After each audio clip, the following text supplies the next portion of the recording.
सम्पूर्णमा नमस्कार। आज म विशेष गरी अ, आधारभूत तह अन्तर्गत टिएससी शिक्षक सेवा आयोगको तयारी गरिरहनुभएका विशेष गरी मेरा विद्यार्थी भाइ बहिनीहरूको लागि यो करिकुलम सम्बन्धी लोकल करिकुलम सम्बन्धी पाठ्यक्रम कस्तो छ के छ लोकल करिकुलमको अभ्यास के छ भन्ने बारेमा धेरै विद्यार्थीहरूले चाहिँ मसँग जिज्ञासा गरेको हुनाले त्योसँग सम्बन्धित रहेर मैले चाहिँ यो विशेष गरी आधारभूत तहको अहिले चाहिँ आधारभूत तह प्राथमिक तह र निम्न माध्यमिकलाई एक ठाउँ राखेर आधारभूत तह भनेको छ।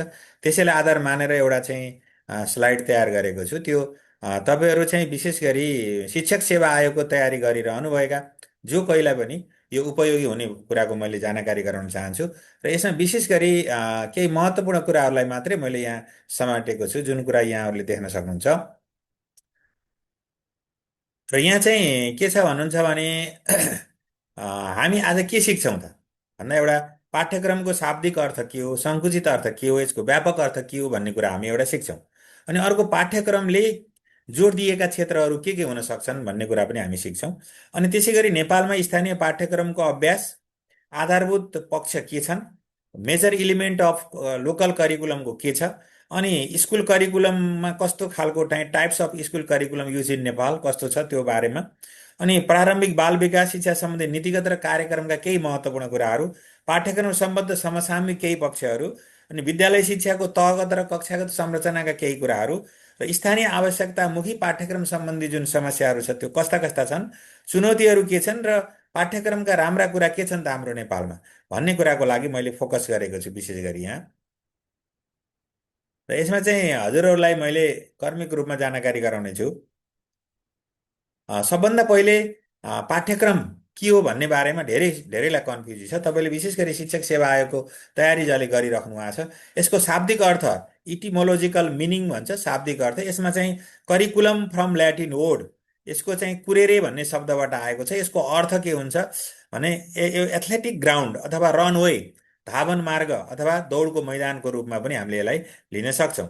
The words curriculum refers a way to path which leads the learner to achieve the goal or target. हाम्रो लक्ष्य हुन्छ नि, त्यो लक्ष्य प्राप्त गर्नका लागि जुन एउटा अपनाइने शैक्षिक प्रक्रिया कार्यक्रमलाई चाहिँ हामीले के भन्छौँ, पाठ्यक्रम भनेर हामी भन्न सक्छौँ। त्यसै गरी यसको न्यारो अर्थ अथवा सङ्कुचित अर्थ के छ त पाठ्यक्रमको भन्दा, पाठ्यक्रमको अर्थ सोद्धा तपाईँले यो बुझ्ने तरिका पनि हो। तपाईँले कसैलाई पाठ्यक्रम भने के हो भनेर सोध्नु हो, सोद्धा उसले उत्तर दिन्छ के, कस्तो उत्तर दिन्छ, विषयवस्तुको सूची हो भन्यो कसैले, अनि अर्कोले के भन्छ फेरि अध्ययन गर्ने विषयवस्तुको कोर्स अफ स्टडी हो भन्यो।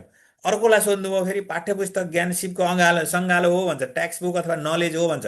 अझ अर्कोलाई सोध्नुभयो पढ्ने र पढाउने विषयवस्तुको क्रम हो भनेर यो खालको उत्तर कसैले दियो भने तपाईँले सम्झनुहोस् कि उसले दिएको अर्थ अथवा परिभाषा चाहिँ के हो त भन्दा यो सङ्कुचित अर्थ हो, न्यारो मिनिङ हो भन्ने बुझ्नु होला। यो मैले सजिलो तरिका बताएको है। त्यस्तै वाइडर मिनिङ, अब वाइडर मिनिङको बारेमा कसैलाई तपाईँले सोध्नु हो यसको पाठ्यक्रमको अर्थ के हो भनेर भन्दाखेरि विद्यालयले गर्ने सम्पूर्ण प्रयासको रूपमा कसैले व्याख्या गर्यो the total effects of school to bring about the desired outcomes in the school and out of school situation. विद्यालयभित्र र विद्यालय बाहिर बालबालिकाका अपेक्षित उपलब्धिहरू प्राप्त गर्न विद्यालयले गर्ने सम्पूर्ण प्रयासलाई पाठ्यक्रमभित्र राखिन्छ भनेर अहिले भन्ने गरिएको छ। The plan and gain experience of the pupil, विद्यार्थीहरूको जुन बालबालिकाहरूको सम्पूर्ण योजनाबद्ध र निर्देशित अनुभवलाई हामीले कहाँ राख्छौँ अहिले भन्दा पाठ्यक्रमभित्र राख्छौँ, जुन यसलाई हामीले व्यापक अर्थको रूपमा हामी लिन सक्छौँ। अब त्यस्तै यो टिएससीमा विशेष गरी शिक्षक सेवा आयोगमा एरिया अफ करिकुलम इम्फ्यासिस, करिकुलमले केलाई जोड दिन्छ भन्ने बारेमा धेरैको कन्फ्युजिङ देखेको हुनाले मैले यो विषय विशेष गरी माध्यमिक तहको तयारी गरेकालाई पनि यो क्वेसनहरू आइरहेको छ। जस्तै यो रिटर्नमा पनि आउँछ कि, यो अब्जेक्टिभमा मात्रै नै कि रिटर्नमा धेरैले तयारी नगरेको हुनाले यो रिटर्न गर्दाखेरि यी कुराहरूलाई मैले ख्याल गर्ने गरी यो विषयवस्तु राखेको छु। यसमा पाठ्यक्रमले जोड दिएका क्षेत्र मुख्य गरी 4वटा क्षेत्र छन्। एउटा क्षेत्र इन्टेन्डेड करिकुलम भन्छ, जसले लिखित हुन्छ, योजना गरिएको हुन्छ र सरकारी स्तरका जति पनि पाठ्यक्रमहरू छन् त्यसलाई हामी इन्टेन्डेड करिकुलम भनेर भन्छौँ। अनि अर्को टट करिकुलम भन्छ, यो कार्यान्वयन अथवा शिक्षकले पढाएको शिक्षकले जे कुराहरू पढाउँछ त्यो टट करिकुलमभित्र पर्छ। अनि लर्न करिकुलम भनेको शिक्षकले पढाएर त सक्यो, इन्टेन्डेन्ट गरेर सरकारले इन्टेन्डेन्ट पनि गरायो, तर विद्यार्थीले कति सिक्यो त? लर्न करिकुलम सिकेको अथवा जति विद्यार्थीले प्राप्त गरेको छ त्यसलाई चाहिँ हामी के भन्छौँ? लर्न करिकुलम भन्छौँ। एउटा महत्त्वपूर्ण अर्को कुरो छ हिडन करिकुलम। हिडन भनेको लुकेको भनेको तपाईँलाई कसैले सिकाएको पनि छैन, करिकुलमभित्र पनि छैन, तर तपाईँले कहीँ न कहीँबाट वातावरणबाट सिचुएसनबाट तपाईँले त्यो नलेज प्राप्त गर्नुभएको छ। यसरी चारवटा चाहिँ पाठ्यक्रमले जोड दिएका क्षेत्र छन् भन्ने कुरो तपाईँहरूले व्याख्या गर्नुपर्ने हुन्छ। अनि अर्को अब curriculum does not only limit within the teachers guides curriculum guide and textbook भन्छ कि यो हिडन करिकुलमसँग यो जोडिएको कुरा हो। यो कस्तो भन्दाखेरि हामी चाहिँ टिचर्स गाइडसँग करिकुलम गाइडसँग टेक्स्ट बुक मात्रै जोडिन्छ भन्ने होइन, बाहिरी सिचुएसन बाहिरी परिस्थिति बाहिरी वातावरणबाट पनि विद्यार्थीले सिकेको हुन्छ, त्यो कुरालाई हामी हिडन करिकुलममा राखेका हुन्छौँ। अब यसैको बारेमा मैले तपाईँलाई यहाँ थोरै देखाउन चाहन्छु। ल हेर्नुहोस् है, इन्टेन्डेन्ट टट र लर्न करिकुलमको मैले यो चाहिँ दृश्य तपाईँलाई देखाएको छु। इन्टेन्डेन्टभित्र यो प्लान हुन्छ, यो रिटर्न हुन्छ, यो अफिसियल हुन्छ। टटभित्र इम्प्लिमेन्टेड भनेको शिक्षकले गएर पढाउने क्रममा कक्षा कोठाभित्र पढाउने क्रममा त्यो कुरा आउँछ। त्यस्तै अब लर्न भनेको एक कुरा आर्जित गरेको हुन्छ र एचिभ गरिएको हुन्छ। यो कुरालाई तपाईँहरूले ख्याल गर्नु होला। यो टिक मार्कमा पनि कहिले यता कता आउने गरेको छ। अब यसै यो कुरा त भयो। अब नेपालको स्थानीय पाठ्यक्रमको अभ्यास कस्तो छ सर, त्यसको बारेमा पनि थोरै जानकारी गरिदिनु न, हामीलाई लेख्दा सजिलो हुन्छ भनेर विद्यार्थी भाइ बहिनीले भनेको हुनाले मैले यो विषयवस्तु राखेको छु। यो सबैलाई काम लाग्छ है, जो चाहिँ शिक्षक सेवा आयोग तयारी गर्नुभएको छ त्यो सबैलाई तयार लाग्छ। यसमा के छ भने प्राथमिक शिक्षा पाठ्यक्रम 2049मा इच्छाधीन विषयको रूपमा 3 पाठ्यभार र 100 पूर्णाङ्कको स्थानीय विषय छनौटको व्यवस्था सबभन्दा पहिले नेपालमा भएको देखिन्छ। अनि विक्रमसम्म 2063मा गएर विद्यालय शिक्षाका लागि राष्ट्रिय पाठ्यक्रम प्रारूपले यो कन्सेप्ट पाठ्य प्रारूपको जुन निर्माण भयो यो पनि स्थानीय पाठ्यक्रमको अभ्याससँग जोडिएको छ। त्यस्तै पाठ्यक्रममा विकेन्द्रीकरणको अवधारणाको सुरुवात यही 63 पछि नै भएको देखिन्छ। त्यस्तै प्राथमिक शिक्षा पाठ्यक्रम 2063मा सामाजिक शिक्षा, सृजनात्मक कला र शारीरिक शिक्षाको 20-20% पाठ्यक्रम स्थानीय पाठ्यक्रमको रूपमा राख्नुपर्ने व्यवस्था गरिएको थियो। त्यस्तै स्थानीय पाठ्यक्रम निर्माण निर्देशिका 2060ले यो कुराहरू पनि व्यवस्था गरेको थियो है। अनि अर्को कुरा गएर आधारभूत शिक्षा कक्षा 6 देखि 8 को पाठ्यक्रम भनेर सुरुमा 2000 पाठ्यक्रम 69मा साप्ताहिक कक्षा भार चाहिँ 5 पाठ्यभार पूर्णाङ्क 100 को स्थानीय भाषाका कुराहरू राख्नुपर्ने व्यवस्था यसले पनि गरेको छ। आधारभूत शिक्षा कक्षा 6 देखि 8 को पाठ्यक्रम 2069ले। त्यसै गरेर 61-63 सम्ममा गएर के भयो भने 1 कक्षादेखि 5 कक्षासम्म 10 जिल्लाको 50 विद्यालयमा स्थानीय पाठ्यक्रमको विकास तथा कार्यान्वयन गरिएको थियो 2061 देखि 66 सम्ममा है। अनि त्यति बेला कहाँ कहाँ गरियो थियो भन्दाखेरि 2067 सालमा 5 विकास क्षेत्रको एउटा, 1 जिल्लामा एक अनि 1 जना विद्यालयका शिक्षक व्यवस्थापन समिति र अभिभावकलाई स्थानीय पाठ्यक्रम निर्माण गर्न प्राविधिक सहयोग जसमा सुनसरी, काभ्रेपलाञ्चोक, मुस्ताङ, बर्दिया र बैतडी जिल्ला छनौट गरिएको थियो है। यो कुरा तपाईँहरूले चाहिँ कहीँ लेख्न पर्ने भयो भने यो ख्याल गर्नु होला।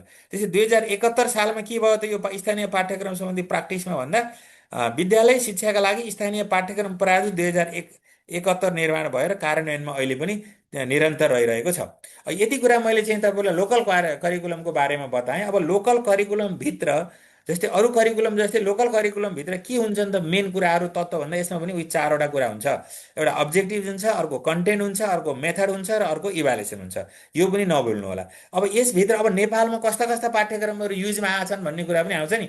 अहिलेसम्म नेपालमा चाहिँ इसिडी करिकुलम भन्ने छ, grade 1 to 3 curriculum, 4 to 5 curriculum, grade 6 to 8 curriculum, अनि 9 to 10 करिकुलम र 11 12 करिकुलम छ स्कुल लेभल करिकुलममा। यो कुरा पनि तपाईँले ख्याल गर्नु होला। यो 6 प्रकृतिको चाहिँ स्कुल करिकुलमको विभिन्न स्वरूप चाहिँ हाम्रो पाठ्यक्रमको रूपमा देखा परेको छ। अब के छन् त पाठ्यक्रम सम्बद्ध समसामयिक पक्षहरू भन्ने कुरामा यी 4-5वटा कुरा मैले फाइन्ड आउट गरेको छु। यसमा स्थानीय आवश्यकतामा आधारित शिक्षा र वैकल्पिक शिक्षा समसामयिक पक्षको रूपमा अहिले लिएको छ। अर्को शिक्षामा विश्वव्यापीकरणको प्रभाव के को छ, अहिले सँगसँगै लोकलाइजेसन र ग्लोकलाइजेसनको कुरो पनि सँगसँगै जोडिएर आएको छ। अनि विद्यार्थी मूल्याङ्कनमा पहिला इभ्यालुएसन भनिन्थ्यो, अहिले एसेसमेन्ट भन्न थालिएको छ। यो कुरा पनि ख्यालमा, अब एसेसमेन्टलाई आकलन भनिन्थ्यो, इभ्यालुएसनलाई मूल्याङ्कन भनिन्छ। अब यहाँ के छ त, मूल्याङ्कनले मेजरमेन्ट र भ्यालु जजमेन्टलाई सँगसँगै लिन्थ्यो भने एसेसमेन्टले कुनै पनि कुरा तपाईँले जस्टिफिकेसन गर्नुहुन्छ भेल्यु जजमेन्ट गर्दाखेरि तपाईँले तुलना गर्ने आधार के हो, त्यो निश्चित आधारमा तुलना गरेर त्यसको आधारमा तपाईँले लेखाजोखा गर्नुहुन्छ भने त्यसलाई एसेसमेन्ट भनेर भनिएको छ। यो मैले सँगसँगै यहाँ तपाईँलाई भनेँ। त्यसै शैक्षिक गुणस्तर र सान्दर्भिकताको कुरो पनि अहिले सँगसँगै यो समसामयिक पक्षमा जोडिएर आएको छ। र रिसर्च एक्सन रिसर्चलाई पनि अहिले पाठ्यक्रम सम्बद्ध हरेक क्षेत्रमा विद्यालय कक्षा कोठामा यो समसामयिक पक्षमा अहिले बढी फोकस गरिएका विषयवस्तुहरू यिनै हुन्। र सँगसँगै अब त्यसपछि तपाईँलाई अब कक्षागत संरचनाहरू कस्तो छ भन्ने कुरो पनि मैले यसो सरर मात्रै जानकारी गरेको छु। यो धेरैलाई थाहा पनि छ। विद्यालय तहमा हामीले विशेष गरी प्रारम्भिक बाल विकास तथा शिक्षा भन्ने एउटा, आधारभूत शिक्षा अर्को तह र माध्यमिक शिक्षा गरेर तिनवटा कुरा हामीले यहाँ छ। विशेष गरी पहिला प्राथमिक निम्न माध्यमिक भन्ने थियो, अहिले यसलाई चाहिँ तिनवटा, यसरी तिनवटा छ। यसमा प्रारम्भिक बाल विकास तथा शिक्षा उमेर समूह 4 वर्षका केटाकेटीहरू यसमा समावेश हुन्छन्। अनि आधारभूत तहमा तिनवटा कुरा छ, 1 देखि 3, 4 र 5, 6 र 8 तिनवटा क्याटेगोरी गरेका छ। त्यसको पनि उमेर समूहमा 1 देखि 3मा 5 देखि 7 वर्ष, अनि 4 देखि 5मा 8 देखि 9 वर्ष, 6 देखि 8मा 10 देखि 12 वर्ष, अनि 13 र 14मा चाहिँ भनेको 9 देखि 10लाई 13 र 14 वर्षसम्म छ। यो चौथो तह भनेर भनिएको छ। अनि 11 12मा 15 देखि 16 वर्ष गरेर यो पाँचौँ तह भनेको सिकाइ क्षमता स्तर हाम्रा कतिवटा छन् त विद्यालय तहमा भन्ने 5वटा छन्। अनि विद्यालय तहमा कतिवटा राखेका छ त 3वटा छ।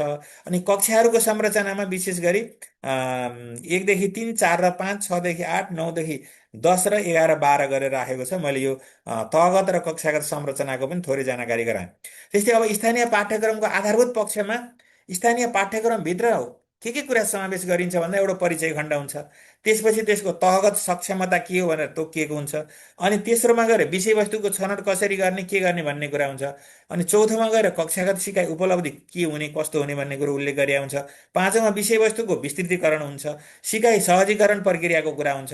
विद्यार्थी मूल्याङ्कनका कुराहरू हुन्छन्। आठौँमा विशिष्टीकरण तालिका पनि दिएको हुन्छ र त्यसको कार्ययोजना, कार्यान्वयन योजना कस्तो हुने भन्ने कुरा स्पष्टसँग उल्लेख गरिएको हुन्छ। यसरी हेर्दाखेरि विशेष गरी स्थानीय पाठ्यक्रम आवश्यकतामुखी पाठ्यक्रमहरू हो। यसको धेरै समस्याहरू पनि छन्। अब कस्ता कस्ता छन् त भन्दा यसमा चाहिँ उपयुक्त ढङ्गले यसको विकास, यसको व्यवस्थापन गर्नका लागि प्रविधिकरण र अभिमुखीकरणको पाटोमा चाहिँ कमजोरी छ भन्ने कुरा छ। अनि अर्को कुरो के भने स्थानीय तहको क्षमता विकास र कार्य अपेक्षित रूपमा हुन नसकेको छैन। स्थानीय निकायले स्थानीय पाठ्यक्रम बनाउने कुरामा स्थानीय तहमा त्यो खालको क्षमता अपेक्षाकृत रूपमा हुन नसकेको भन्ने अर्को समस्याको रूपमा आएको छ। अथवा आर्थिक स्रोतको न्यूनता छ यस सम्बन्धी भन्ने कुरा छ। यस्तै विभिन्न किसिमका साधन र स्रोतको कमी कमजोरीहरू छ। अनि गएर स्थानीय सरकारवालाहरूमा स्थानीय पाठ्यक्रमको महत्त्वको नै बोध हुन सकेको छैन। स्थानीय सक्रियता अथवा त्यहाँका मान्छेहरूलाई आबद्ध गराउने कुरा, स्थानीय पाठ्यक्रम निर्माण र कार्यान्वयन गर्ने वातावरण विकास नै हुन सकेका छैन। एउटा खास निकायले 3 4 जनाको टोलीलाई एउटा जिम्मा दिएर एउटा जसले पनि चाहिँ हाम्रो बुटोल, हाम्रो सिद्धार्थनगर, हाम्रो रूपन्देही, हाम्रो दाङ, हाम्रो चाहिँ नि काठमाडौँ, हाम्रो भक्तपुर, यस्तो खालको चाहिँ नि कन्टेन्ट राखेर विषय शीर्षक राखेर स्थानीय पाठ्यक्रमहरू बनाएका छन्। यो वास्तवमा त्यो के त्यो शीर्षकले, स्थानीय पाठ्यक्रमको शीर्षकले त्यो भित्र के कुरो इन्डिकेट गर्न खोजेको छ भन्ने कुराको प्रतिनिधित्व हुने खालको चाहिँ ढाँचाहरू देखिएका छैनन्। यो समस्याको रूपमा रहेको छ। र अन्तिममा मैले के भन्न चाहन्छु भने स्थानीय तहबाट स्थानीय पाठ्यक्रम पाठ्य सामग्री विकास कसले गर्ने हो, त्यो गर्ने निकाय के हो, त्यो कसले नेतृत्व लिने हो भन्ने अवस्था अझै पनि के छ त भने कन्फ्युजिङ छ। र यसरी अब समग्रमा चुनौती के हुन् त पाठ्यक्रम निर्माणका भन्दाखेरि संस्थागत संयन्त्र र सक्षमता छैन, हुन सकेको छैन। स्थानीय निकायको सक्रियतामा अझै पनि कमी छ। अनि प्रतिबद्धताको अभाव छ। त्यो प्रतिबद्धता भनेको स्थानीय निकाय, शिक्षक, सरकारवाला सबैको प्रतिबद्धताको अझै पनि कमी छ। जनशक्तिको अभाव छ। तपाईँले चुनौतीभित्र जनशक्तिको अभाव भन्न सक्नुहुन्छ। बढ्दो विश्वव्यापीकरण, अङ्ग्रेजी भाषाप्रतिको बढ्दो मोहको प्रभाव अझै पनि स्थानीय पाठ्यक्रममा देखिएको छ। जनचासोको कमी छ। केन्द्रमुखी प्रवृत्ति अझै पनि छ। केन्द्रबाट बनाएको पाठ्यक्रम नै सर्वेसर्वा भन्ने प्रवृत्ति छ। स्थानीय आवश्यकतामा आधारित शिक्षण गर्न सक्ने तालिम प्राप्त शिक्षकको अझै पनि अभाव हो भन्ने पनि चुनौतीको रूपमा रहेको छ। र पाठ्यक्रम निर्माण सम्बन्धी सिप र विकास सम्बन्धी तालिमको कमजोर छ। र विशेष गरी पाठ्यक्रम विषयको विज्ञता प्राप्त गरेका मान्छेहरूको स्थानीय निकायमा त्यो पद सिर्जना गरेर त्यहाँ त्यो खालको व्यवस्था पनि छैन अहिले। र यसरी हेर्दाखेरि अब समग्रमा मैले हजुरहरूलाई अन्तिममा पाठ्यक्रमका राम्रा कुरा, सबै नराम्रा कुरा मात्रै गर्ने, हाम्रो नेपालको पाठ्यक्रमका राम्रा कुराहरू के छन् भनेर तपाईँलाई क्वेसन आयो भने तपाईँले लेख्नु पर्ने कुरा छ। यो कुरा बुझ्नुभन्दा पहिले तपाईँले मेरो यो युट्युब भिडियो KULAYAN भन्ने छ, त्यसमा सब्सक्राइब पनि गर्नुहोला, लाइक पनि गर्नुहोला, कमेन्ट पनि गर्नुहोला। र तपाईँलाई मैले शुभकामना पनि दिन चाहन्छु कि तपाईँले शिक्षक सेवा आयोग, लोक सेवा आयोगको जुन प्राविधिक विभिन्न विषयमा तयारी गर्नुभएको छ, पाठ्यक्रम भन्ने कुराको क्वेसन जता पनि आउन सक्छ। त्यस कारणले तपाईँले यो मेरो जुन युट्युब छ त्यसबाट धेरै धेरै फाइदा लिनुहुनेछ र प्रगतिको शुभकामना पनि गर्छु। र अन्तिममा सुन्नु होला कि पाठ्यक्रमका राम्रा अनुभव के छन् त नेपालमा भन्दा, हाम्रो राष्ट्रिय पाठ्यक्रम प्रारूपको व्यवस्था छ, स्थानीय पाठ्यक्रमको व्यवस्था नेपालमा छ, निरन्तर विद्यार्थी मूल्याङ्कन सम्बन्धी पद्धतिको पनि व्यवस्था छ होइन। त्यस्तै गरेर अब निरन्तर विद्यार्थी पद्धति, अक्षराङ्कन पद्धति हाम्रो कार्यान्वयनमा छ होइन। यी कुराहरूका सँगसँगै सक्षमतामा आधारित व्यवहार कुशल सीमित पाठ्यक्रम सुधार पनि गरिएको छ। मातृभाषाको पाठ्यक्रम र पाठ्य सामग्रीको विकास 24-25 भाषामा चाहिँ आएको छ। अनि विभिन्न प्रकारका बाल सन्दर्भ सामग्रीको 72 भन्दा धेरै, लगभग 75-76 शीर्षकमा बाल सामग्रीहरू नेपालमा विकसित गरिएका छ। अनि विकसित सामग्रीको प्रविधिकरण गर्ने पद्धति पनि क्रमिक रूपमा विकास भएको छ। मिडियाले, प्रविधिले हाम्रो पाठ्यक्रमलाई सजिलो बनाएको छ, पहुँच पुर्याएको छ। पाठ्यपुस्तक लेखनमा विज्ञ सूची, रोस्टरको उपयोग गर्न थालिएको छ। विकास गरिएका पाठ्यक्रम, पाठ्यपुस्तक, पाठ्य सामग्रीहरू वेबसाइटमा राख्ने कुराहरूको कार्य थालनी पनि भएको छ। र यसरी समग्रमा एकीकृत पाठ्यक्रम पनि हाम्रो 1 देखि 3 कक्षासम्मको विद्यालय तहमा एकीकृत पाठ्यक्रम पनि आएको छ। यी समग्र कुरालाई हेर्दाखेरि हाम्रो देशमा जुन पाठ्यक्रम छ यसमा चाहिँ वास्तवमा भन्ने हो भने धेरै राम्रो कुराहरू आएको छ। यति कुरा राख्दै तपाईँहरूलाई जुन मैले जानकारी गराएँ, यो चाहिँ पुनः केही सुझाव